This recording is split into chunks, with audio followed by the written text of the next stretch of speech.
আসসালামু আলাইকুম।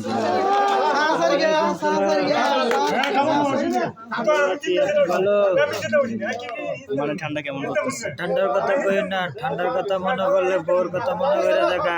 রাতটা ঘুমাইলে কম্বল ছাড়া ঘুমাইতারি না, কম্বলও শীত মানে না, ফুলবালিশ ছাড়া। ফুলবালিশ ইয়ে করতে গেলে জায়গা নুঙ্গি কালারের উপরে উঠটা, নুঙ্গি যখন কালার উপরে উঠটা জায়গা মোবাইলের টাওয়ার খারাইয়া, মোবাইল টাওয়ার থামাতে গেলে কম্বল জায়গায় ভিজা, কম্বল ভিজা গেলে হাত ধরে রাখা যায়। এই নাম হয়েছে যে ঠান্ডা, বুঝছেন? বাড়িতে কবে যাবেন? আরে আপনারা ছোট মানুষ, আপনারা বাড়ির খবর লই লাভ কি? আবার বাড়ির গাড়ির দিকে কেন নজর দিচ্ছেন? আমার কথা কর। আপনার কথা তো কইতেছি বাড়িতে ও কবে যাবেন? আচ্ছা, আমি তো বাড়িতে কবে যাবো? এই তো শীতটা গেলে যাবো গা, শীতটা গেলে যাবো গা। আমগো লাগে দোয়া টোয়া করেন আমরা যাবো। আরে তুমি গেলে দোয়া করতে, তুমি তো আবার তোমার নজর খারাপ, কি দোয়া করে নজর খারাপ জানি।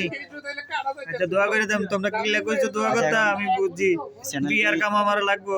চ্যানেলটি সাবস্ক্রাইব করতে কোন সবাই। ও এই গরিবের চ্যানেলটা কেউ সাবস্ক্রাইব করেন না, কিলা জানেননি? সাবস্ক্রাইব করলে হাত আঙ্গুলে ব্যথা পাবেন, বুঝছেন না? কিন্তু বেশি বেশি শেয়ার করে, বুঝছেন? মনটা চাইলে, ভালো মনটা থাকবেন যদি সবাই, চায়, ধন্যবাদ। গরিব মানুষ।